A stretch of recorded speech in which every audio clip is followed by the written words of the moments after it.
All right, so we got Joseph Williams here with us, and we're going to be talking, like I said, about doping or using performance-enhancing drugs. We might be referring to them as PED, PED, performance-enhancing drugs, in sports and competitions. Yeah.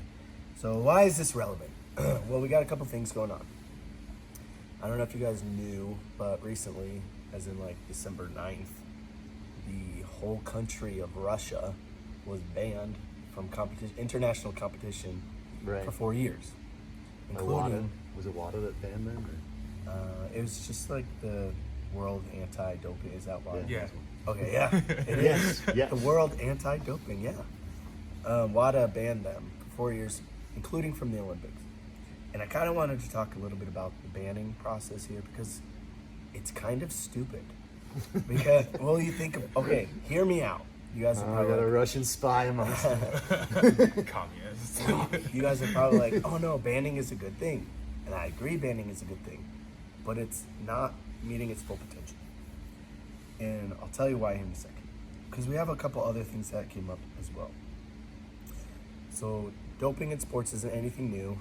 I did a quick little history. I added the link in the description so you guys can go look at the history of doping in sports. And it's actually, it dates back to ancient Greece. They tried all sorts of things to make them... Because everybody's trying to get an edge. Yeah. Yeah, I heard once there was this archaeologist talking about how they limited their meat intake for the ancient Olympians or whatever because they thought meat had these priorities that could make them enhance Make or them something. better. Yeah. It's a lot of You Olympians had more meat than me. Well, yeah, a lot of Olympians would eat more meat during that time to try to get an edge. But it wasn't necessarily banned. You wouldn't get banned. It wasn't really frowned upon. Like, as long as you weren't... It's interesting. As long as it wasn't a fixed match. If it wasn't a fixed match, cheating was kind of like a thing. Right? Well, and here's the reality of it, right? It's good. Every one of us sitting right here has done some kind of sport or physical competition. And I know personally for me, but I could probably guarantee for you guys too, you've competed against somebody that was on something. I could pretty much guarantee that. 100%. I know I have competed against somebody who was on something. Yeah, maybe. I don't know. I haven't really thought about it. And I'm going to get through this fast as I can so I can stop talking. Yeah. But doping is found at the highest level of competition as well as the lowest, because none of us are pros, but yet we've experienced it or seen it. But it's also got caught up in the world of grappling. In 2013, Gabby Garcia was caught using performance-enhancing drugs. Yeah. If you don't know who Gabby Garcia is, just do a quick Google image search. She's the one that looks like A monster. a gorilla. Talking about a woman that cuts down to 205 to compete. Cuts down to 205. Yeah. No, And then in 2014, Braulia Estima and Felipe Pena were both caught using performance-enhancing drugs. In 2016, Leo, I'm going to pronounce your name wrong, kill it. Nogueira, as well as Polio Mioa. Sure. The brothers, the Mioa brothers. One of them was caught doping in 2016 as well. So I don't know how the longer time period is here, but that's the difference between What? same chick. That's yeah, nuts. we're just looking at She looks like a Garcia. man right She looks here. like a straight man. Oh my gosh. And then the most recent in the grappling world was in 2018 with Payne Athletic. So there's been a couple throughout the years that have been getting caught. Obviously, just because you're getting caught doesn't mean that it's not happening. Right. And then also in the UFC, there's been a couple doping scandals. Some big name ones obviously would be John Jones. Well, and some of those, I want to get Joe's perspective on this. The testing process has changed drastically over the last few years, and it's much more refined than it used to be. So it's picking up on things that probably wouldn't have caught years ago in the past. And we'll get into that a little bit. But some other ones were Thiago Silva, Anderson Silva, TJ Dillashaw, as well as Nick Diaz. And we can talk about that one a little bit later. We should. Because his was for marijuana, which I don't know if that's a debate, right? performance It's a enhancing debate. drug, but I don't know. I played sports with some guys who would smoke weed before a football game, and they're like, "Dude, it helps me chills you focus out. before the game, helps me calm down." Well, yeah, I it can depends just on the read strain, I plays guess. better. Different strains do different things. Well, we'll get into that in a minute, but finish your thing. But yeah. All right. So my point is, all these people have faced bans, one sort or another. And if we're gonna talk about Mioa brother, Wallow, he was banned until 2018. So he just recently became able to fight again. But the problem with not only his and in the Russian, I brought up the Russians. We'll talk about that again. Both those bannings only ban them from representing, like for the Russians, it bans them from representing Russia. It doesn't ban them from the Olympics. They can, as long as the athlete themselves wasn't participating in the doping, They can jump on another team. They can jump on another team or go as like an unsupported team, and if they win, you know, the Russian flag isn't flown, the Russian anthem isn't played, but they can still compete. Interesting. Same with the Maya brother, right? He was banned from like IBJJF competitions, but he wasn't banned from super fights, and he wasn't banned from ADCCs. So it's kind of like, yeah, you're getting banned, but you're not banned from all competitions. So is the ban really working? And because on the one hand, yeah, it's taking a lot of their revenue away because that's how they make their money, that's how they make their name, etc. And you're taking a large percentage of that away. But I feel like it should be a total ban across the board to say, hey, you know, this person was caught cheating. They shouldn't be allowed in any competition. That's my perspective. I don't know. We'll get into it. So let's start off. Our first question for Joe, after we have a little bit of that history, what's going on? Briefly. What are performance-enhancing drugs? But one big rant for me is not all PEDs are steroids, not all steroids are PEDs, and there's lots of different examples on that. But as far as like Webster's definition, when you Google like definition of PEDs, it's going to say that it's a substance that is used illicitly to improve athletic performance. And I really hate that definition because it's vague. It's so vague, and it talks about being illicit and like, so not allowed. But we can all agree, like when we increase performance, like some things are legal. And a lot of things are legal. So like my definition is a lot different. My definition is something like a substance intended to improve an ability that you may or may not currently possess. Okay. Because with it's more of a broad focus. Like here's an example, right? So this is mainly about athletics, and I want to stick to athletics. Yeah, we'll focus on that. But just to give you an idea, like orchestra players use a substance called Bronchade, so that way they can have better vocals, or not better. I've heard of that. But breath. Yeah, there we go. And Bronchade's from the Buterol family. You can buy that over the freaking counter at Walgreens or Walmart or whatever. Any pharmacy anywhere. Cool thing about Bronchade, you can use it to run. You know, I mean, if you're having a hard time breathing. Hang on, I gotta take notes now. I know, right? But college students, they've used amphetamines like Adderall, caffeine, stuff like that. So it's not just, when we think of performance enhancing, we've got to think about it in the entire realm. Yeah, the full scope of it. Exactly. Because we were talking, me and Isaac were talking earlier, and you said when you were fighting in California, they wouldn't even let you have like a Red Bull. A lot of places, a lot of MMA promoters and organizations and their state officials, they won't even let you take caffeinated beverages back in the locker room. I mean, if you got some officials that are really following the rules, they're not going to let you bring your monsters and your rock stars back there because they don't want that. Any substance other than water, basically, they're looking for that. And I find that's interesting because you don't really think of caffeine. It's found in like a Coke. You don't really think that it's a performance-enhancing drug. And we open another door right here, but like your caffeinated beverages today are far beyond what they used to be even a couple of years ago. I mean, even your pre-workouts, they used to be, pretty good. You're seeing pre-workouts now that have 300 to 400 milligrams of caffeine. This bang right here. This is a drink that you just drink. It's 300 milligrams. And that's totally, it's nothing illegal. It's nothing banned. It's just a lot. I mean, quite frankly, when you think about how much the human body can take per kilogram, this is more than you should have in a single day. And people are pounding like 3 of these a day. Guilty. Yeah, me too. But no, actually, so Dr. Kimple on campus, he's the head of exercise physiology. He got like a small sanction back in his wrestling days because he had too much caffeine in his system. Yeah. Really? Yeah, well, he's working like 3 jobs while he's in college, just pounding caffeine pills. But yeah, so you know, on another example, as far as like,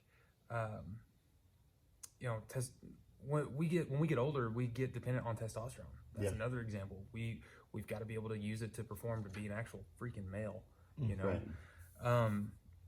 But there's plenty of examples that we can go on and on and on the pros and the cons as far as these performance enhancing drugs and substances go. But the big thing is it's something that's going to improve your ability one way or another. Okay.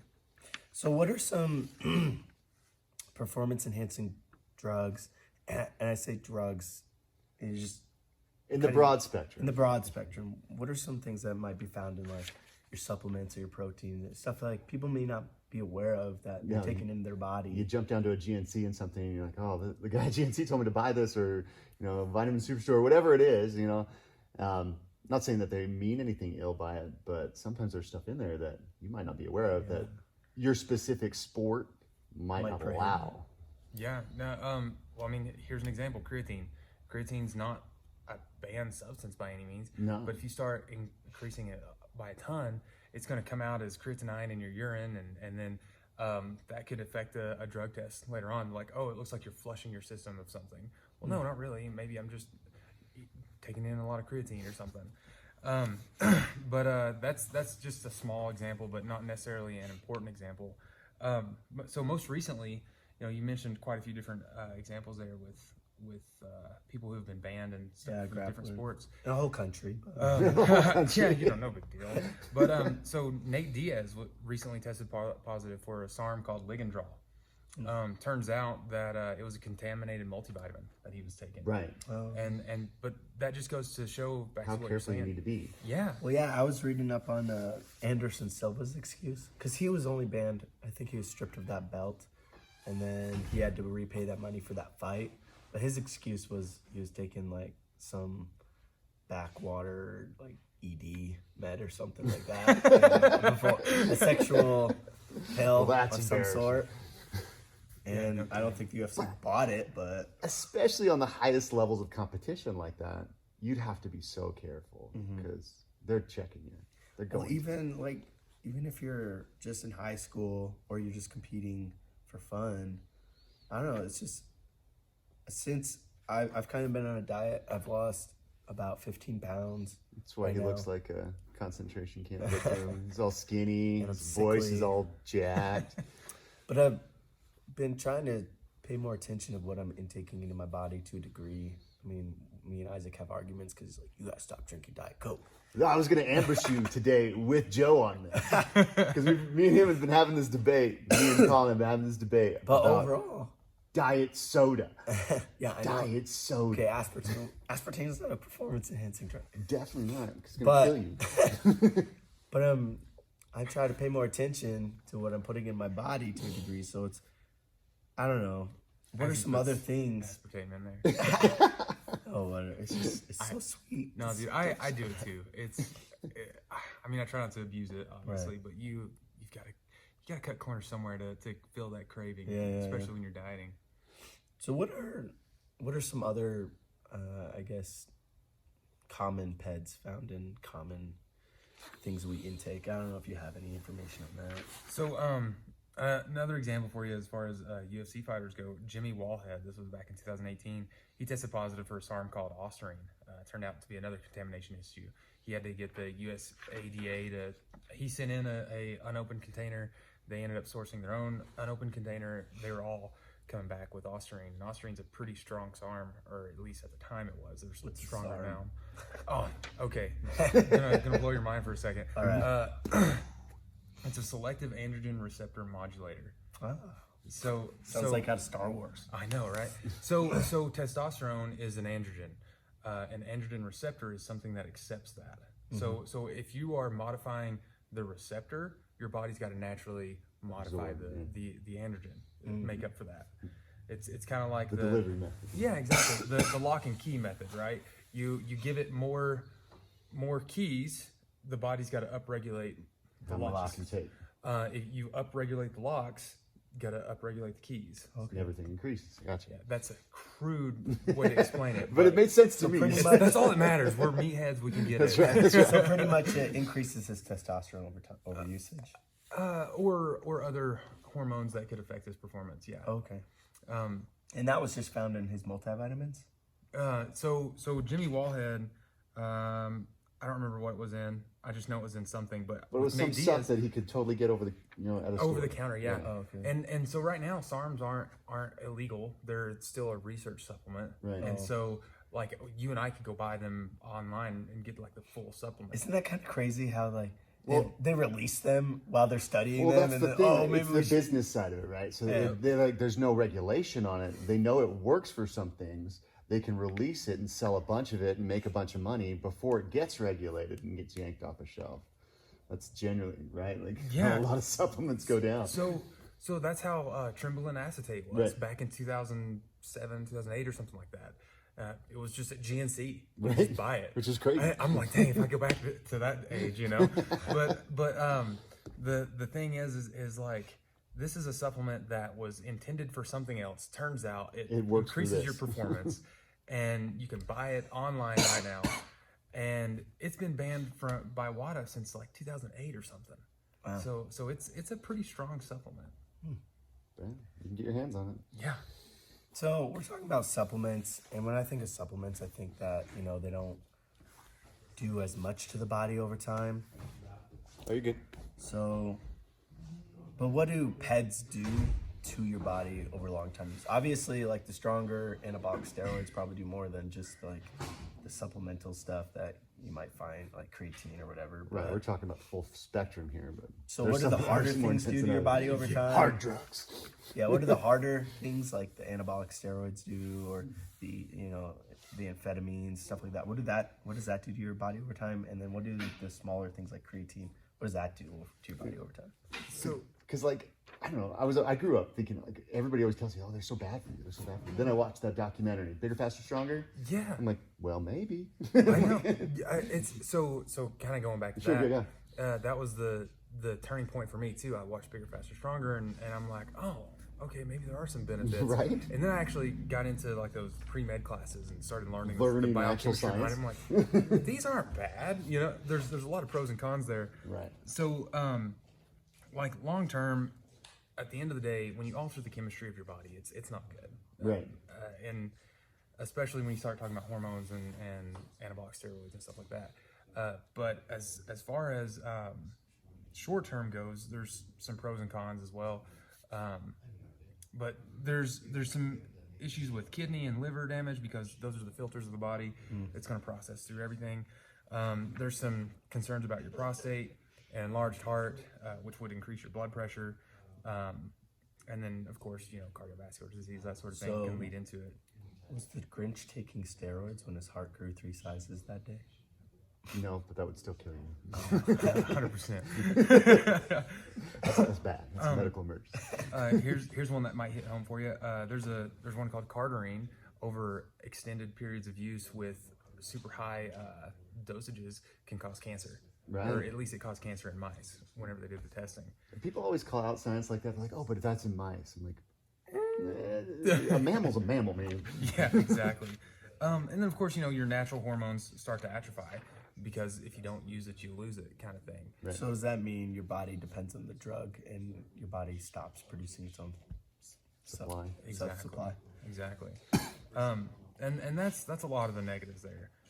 There are some positives because it's like, excuse me, like if you look good, you feel good. If you feel good, you play good, and you play good, you feel great. It's kind of the psychology behind the madness. Sure. And so it's one of those things like the side effects of being confident can be euphoric, and if you're taking a supplement that makes you feel better about yourself, then that can go light years. That can, because me coming back from a sales background, confidence is everything. Everything. And so it can affect your daily life as far as your finances go even. I mean, if you really It's a want to get down to ripple the effect, one thing out right after another. But it just kind of depends. And you know, we talk about, or we've always heard about the roid rage thing. Right. From my experience talking to professional bodybuilders and some friends that have taken performance enhancers, it's more so dependent on your mindset going into it. Right. Like if you're already a naturally angry person, yeah, it's going to I increase agree that a on little bit. that because I've met and known people that straight up anabolic steroids, that they're honest about it, and that's pretty much it. Like if you were that inclined that way beforehand, yeah, you're going to be kind of a jerk. But if you're all right going in, you'll probably be all right. Not that we're admonishing or advising anyone to take anything that's illegal, but that's what I've seen too. Exactly. It's kind of like if you're a chill guy, you're just going to keep being chill. Yeah. If you're a super angry person, you're just going to keep being angry. You'll just be a lot stronger. A lot stronger and angrier. So you'll Hulk out. That's It'll right. be great. Yeah, straight home. Turn green. It's great. Alrighty. Well, we're gonna take a quick break and have a word from our sponsor. I think it'd be cool to like circle back to like the marijuana, because like one of the ones that you see abused a lot, even probably more than steroids, is the beta blockers. Oh yeah, absolutely. Because I mean, The what? beta blockers. Because more than anything, it's like Beta. it's like alpha, but one after that. Is people like you'll see I'm guys like that are sitting here, I'm like, they're like gym heroes. Like they'll come in here and spar rounds for days. You put them in front of a crowd and they just crumble because their nerves just get the better of them. They just can't handle the stage, basically. You probably see that beta too. blockers. Yeah, helps them- absolutely. Beta blockers helps them perform Helps on a them- big stage. You can explode. Helps them calm down. Yeah, chill out. Yeah, it's The nerves. Is that why people use marijuana? That's what I'm saying. It's like Yeah. the marijuana probably has a similar effect. it's I would butcher it if I tried to get into the science on it. That's all right. We can breeze. But it's basically you summed it up. Keep you calm. Yeah, keep it calm. I mean, I've never done marijuana, but I'm sure it does I mean, the same there's thing. other things that are beta blockers. Sure. You could find something over the counter that'd be a beta blocker. Yeah. But that's when you get to the Actually, I think Broncaid that Is a beta blocker? Is a beta blocker. Yeah, that butyral family. Could be wrong, but I'm There's still 99% some- positive. Can help me Dude. breathe right now? Give me some ideas. So serious note. A year ago, whenever I took the PT test, I had the flu. Like Grover called me on Thursday. Oh, yeah, I remember- I I remember literally was diagnosed with the flu the I day remember before. that. He's like, "You got a PT test on Monday." I'm like, Still "Oh passed." my gosh!" I took Broncaid before I ran. I'm like, I got to be able to breathe. So like, I paced it Dude, I might go on, try that. on everything up until that mile and a half, and then I just let everything loose on the mile and a half. So like, my testing was diarrhea super yourself? Sure. Let everything My PT score was awful. I just want to make sure I passed. Right, that's all you need. And that's all I cared about at the time. Alrighty. Alright, and we're back. So, talked a little bit about what they could do to the body and the mind. So, we're gonna circle back a little bit, talk about marijuana for a minute, just real quick. Well, it's a huge cultural thing, especially in jiu-jitsu. Not that everybody that does jiu-jitsu smokes weed, but there's a high population that associate the two. There's even tournaments which Yep, high rollers. pretty much require you to smoke up before During you go. competition. Yeah, it's like right before. It's crazy. I've never smoked marijuana. I'm not endorsing its use, but we want to revisit that because it's very much different than like your caffeine or a steroid or anything like that, because it's technically a downer, yeah. Yeah. Like it's gonna chill you out. Actually, so Post classifies it actually as a hallucinogen, which Yeah. is interesting. That is interesting. But well, there's two different strands too. Sure, and you can get into Indica, all of sativa. that. Indica's in the couch. Sativa, you're a little bit more up and at it, you know. But I mean, this is just speculation, but I think it's probably prevalent both in jiu-jitsu and MMA because of the whole beta blocker argument. So if you're not sure, I don't know, Joe, you could try and describe the beta blockers, but beta blockers work differently because it's basically a substance that's going to chill out your nerves. I don't know if you got anything to. I got nothing to add. It's not my scope of expertise. Sure. But That's as simple as it gets. right, because one of the things you see a lot in high level or even like mid-level athletic performance is you have people that train really well, they'll perform really well in a gym setting, but you get them in front of a crowd, in front of people, in front of big lights and cameras, and the nerves get the better of them. They just crumble, they freeze. And so a beta blocker would help you cope with that. And I imagine, you guys can chime in, but I would imagine that marijuana would do the same thing, and that's why it would be popular in that I don't sense. know. Yeah. Open up your mind. I've not used marijuana either, so I don't really know. But from friends, they always say that it calms them. Right. Or whatever. So I played football with some guys that, like one guy was a running back, and he said that it helped him calm down, but it also helped him visualize the entire field a lot better because it slowed everything down. Everything's still moving in real time, obviously, but he's like, oh, this guy's gonna come this way, this hole's gonna open here. You can actually process I can it. juke, I can move, and it's to him he was moving in slow motion, could get it all done. But I mean that's just one example. I know here recently it's starting to become pretty popular in bodybuilding as well. That's interesting. Like a former Olympia winner Dorian Yates is like a huge pothead now. That's interesting. There's a bunch of guys down in Texas, even though it's still illegal in Texas, they'll like smoke it up before and after their workouts. Wow. Just to help chill out. And I mean, they don't want to get hyped up for a workout. It's like a zen thing for them or something. I don't know. I don't know if you've researched it much, but would you really classify it as a performance enhancing drug? Or, by definition, your definition, Yeah, you know, By kinda my helps you. definition, yeah, absolutely. Yeah, I'd call it that. I mean, you know, something funny about WADA is whenever you look at their banned substances list, that's what they call it, a banned substance list. They don't call it the performance enhancing drug list. Which is smart. Okay. Absolutely. I mean, it's on there, so Because then you can start arguing, well, does it really increase your performance? exactly. And how? Got to be careful with that wording. Yeah, you do. Get you in You legal do. trouble. It will. It will. So we talk about banned substances, especially in competition. Do you think that the substances are being banned for the athlete's own protection, like their health and protection? Or do you think it's like a moral standing that, you know, everybody should be on a level ground and it kind of takes away from the whole human achievement if they're using drugs to help them reach that level that, you know, normally wouldn't be humanly possible? Because we've all seen, you know, Olympic athletes, or for example, I don't want to throw anyone under the table, but even like Lance Armstrong breaks all these records and it comes out that he was blood doping, which I still want to try. It's which super interesting. just increases your red blood cells, right? So Yeah. it helps move oxygen throughout your body more. It's just your own blood.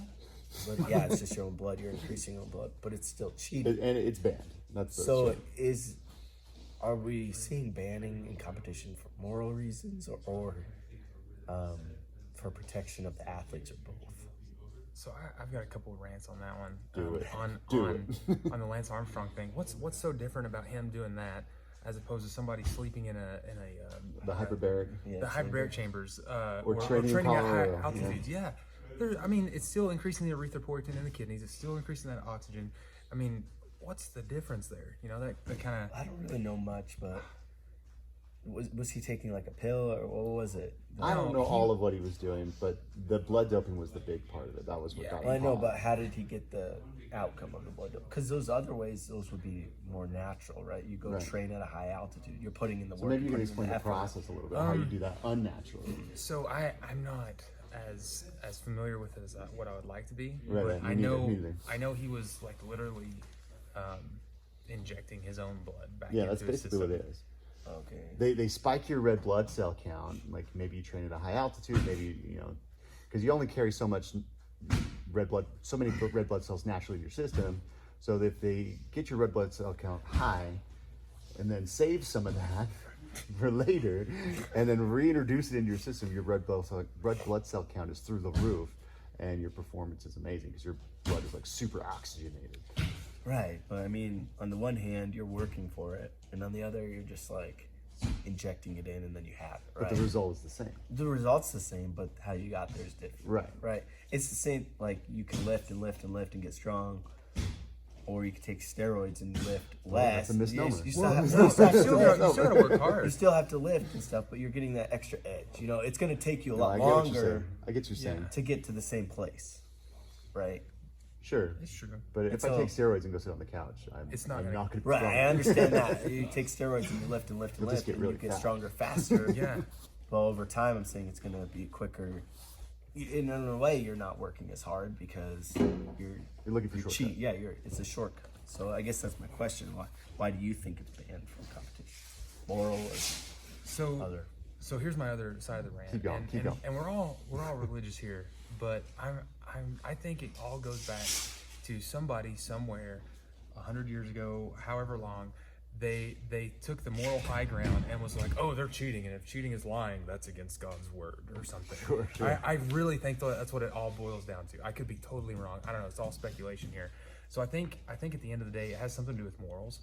And when that comes into perspective, it goes back to revenue. Mm-hmm. Whoever it was that was in charge had some kind of moral high ground to prove, and that somehow made him more revenue, and then the safety of the athletes was totally secondary. That's my personal opinion. I could be totally wrong. I think nowadays you might get somebody that's a little more focused on the safety of the athletes, but in the same sense, it's not like, I mean, it's a drug is not, all drugs are not classified as the same. All drug users are not classified as the same. So it's like somebody that's taking a performance enhancing drug is not going to be the same as somebody that's doing heroin. You know, this guy is actually taking care of his body and doing the things that inside the gym, outside the gym, in the kitchen, doing everything to make sure that his body is actually doing and performing the best, as opposed to somebody that's doing heroin that is, you know, They're obviously not trying to be healthy. not trying to be healthy. They're eventually going to die, but they're both classified as a pretty high level drug. Sure. You know what I mean? So that's just, I think that's my 2 cents on that. No, it's a good 2 cents because, I mean, in addition to that, we're all in law enforcement here, and what's legal or illegal is not really up to us, and we see a wide range of what affects people, but at the same time, we have to follow those rules. Right. It's true. I mean, me personally, I think, you know, it obviously comes from morals, but I think that using performance enhancing drugs in competitions is wrong, because it does give you that extra edge over your opponent, that, you know, hard work or talent or whatever you want to call it. Well, I mean, 2 different things, but, you know, there's the hard work aspect, and then there's just people that are naturally good at sports. Sure. And those drugs can make up the difference. I mean, just look at But should it? the last few years of WADA really hitting on UFC fighters, and you see people that looked amazing before, physically and performance-wise, and they don't look so hot these days because they're getting cracked down on. Right. And I don't know, maybe you guys have some different perspective. Maybe, Colin, you didn't know you were going against people that were on anything. You probably know of people that you competed against that were on something. My mindset going in is like, I knew they were cheating. Am I going to call them out? No. But my mindset going in was like, I'm going to make this guy feel stupid because he had to do that to try and beat me, and he's still going to lose. Yeah. I know my perspective has varied in the sports that I've done. So a little bit about my background. I did track and football in high school. Sure. I did a little bit of CrossFit competing and a little bit of powerlifting, and now obviously bodybuilding. And it's funny, my progression as far as my mindset goes as well, not just with the sports that I've done, but the education that I've learned along the way. In high school, I thought it was all just black and white. No, that's wrong. You shouldn't that's what do you get that. taught, And that's kind of the way the media portrays it. But as you get older, you learn there's a lot of gray areas. So much gray in everything. Yeah, absolutely. And so with that, you start learning that a lot of sports ban it. Some sports, like bodybuilding now, nobody cares. I mean, unless you're doing like the natural division or whatever. There's 2 divisions. But there's even ways to get around that as well. Like, no one tests for freaking insulin, but insulin like growth factor is obviously going to help you get a lot bigger. Yeah, it will. Granted, you can overdose on insulin very easily and you can die. Roll the dice. Unlike something like testosterone, you can't overdose on that within relative means. You can overdose on anything, but the big thing is that my perspective has changed along the way, and it's interesting to see how some sports will ban it and some won't. Yeah. So I think it depends on what you're competing in, and what, if you're doing it legally. Right. Yeah, because if you're competing in a sport that they don't test for it, and if you're getting a performance enhancing drug or supplement like a SARM that's totally legal, then Yeah. you're there's kinda- line. Where's the consequence? Yeah. Right. exactly. At that point, you just have to educate yourself to make sure It's healthy for you. It's healthy for you, and you're not going to damage yourself. Well, and I feel Consult like your doctor. Always consult your doctor before Always, trying always. new supplements. It's on the package, right? This is a game we play in law enforcement all the time. Is, you know, you get better at illegalizing things or banning things, and they just make a better criminal. So Or they make a supplement that's just a that's variant. A variant. of Like, it. you look at fentanyl, and, you know, there's this whole thing in law enforcement that, you know, they have these legal fentanyls that are just like one molecule off. One molecule off. And then Well, that's legal. And do you then remember they ban that. the original Jack 3D? Oh yeah. Yeah, I took that. It was like one of the first pre-workouts I ever took, and probably literally blew my mind.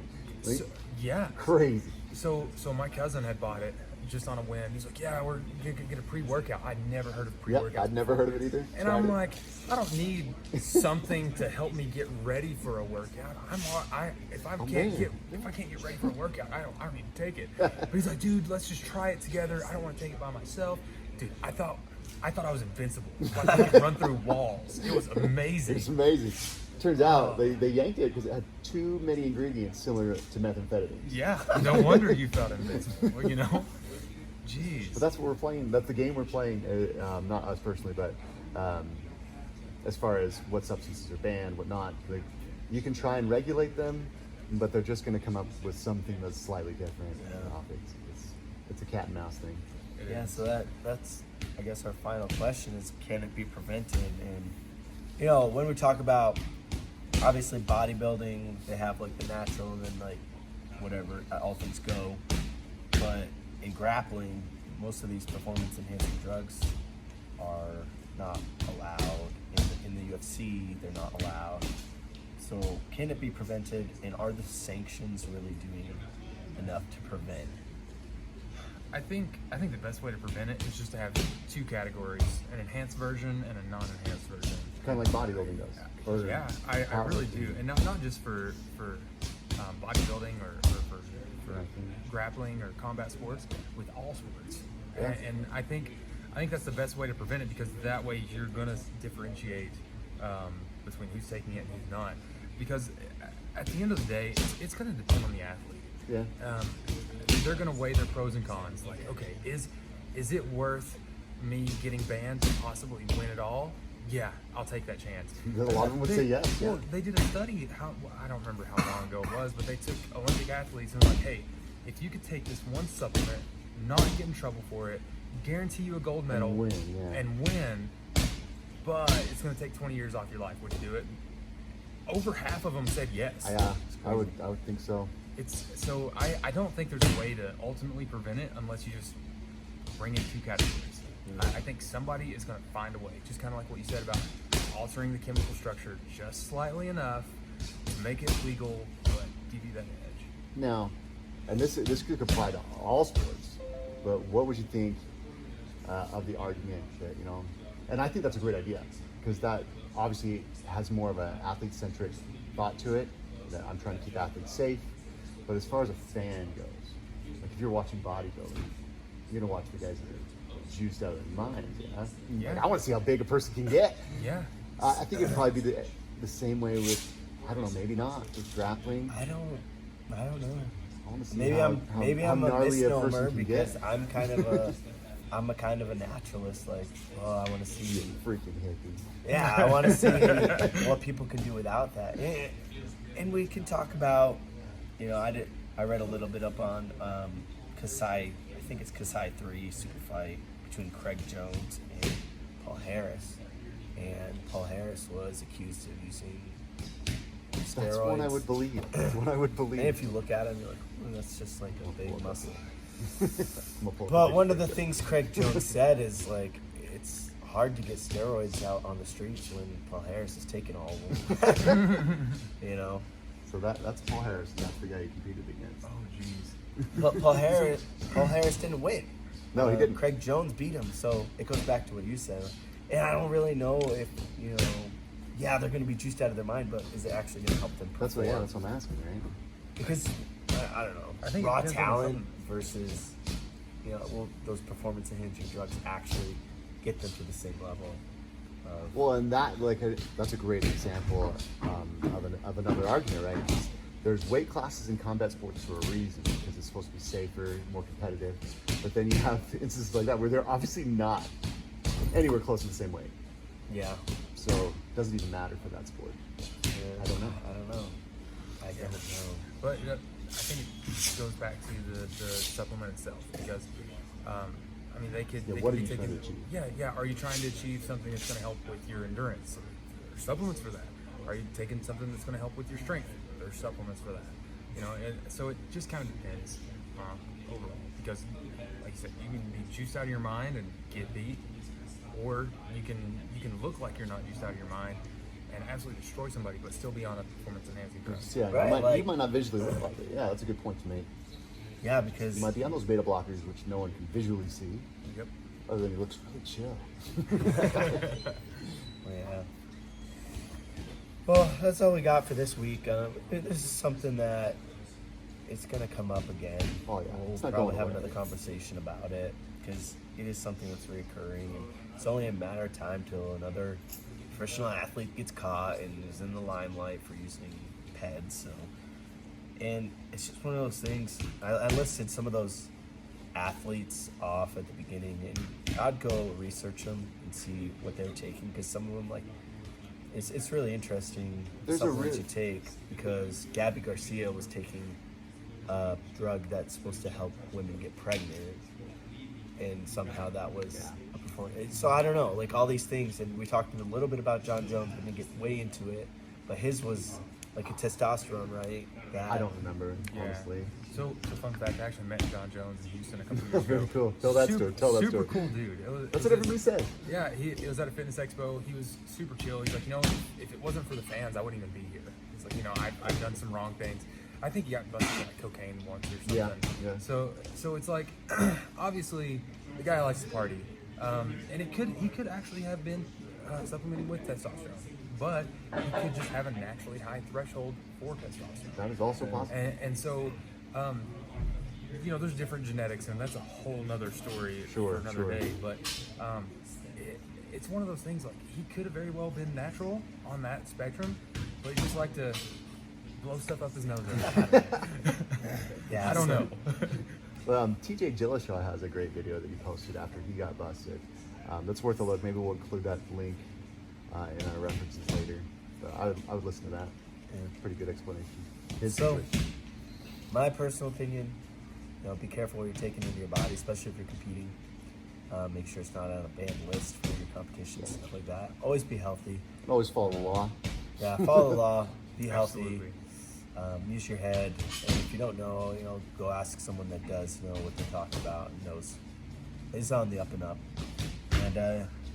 And when someone gets caught doing something, don't jump on the bandwagon and just condemn that person. Just read and to see what they were doing, because maybe it was like in It's their a very supplement. dynamic, evolving issue. Maybe it was in their vitamins. Maybe it was in their protein. Who knows? You just got to read up on it and be aware of it, so you don't fall into that same thing. So, all right, thanks, Joe, for joining us this week. Thanks on for having me, Grapple guys. Chapel. It's been great. Hopefully, we'll have you back in subsequent episodes. We always end with our catchphrase, so you can say it's when in doubt, choke 'em out. When in doubt, choke him out. That's cool. That's fun. That was fun. I wanted to get into podcasting, and I actually recorded a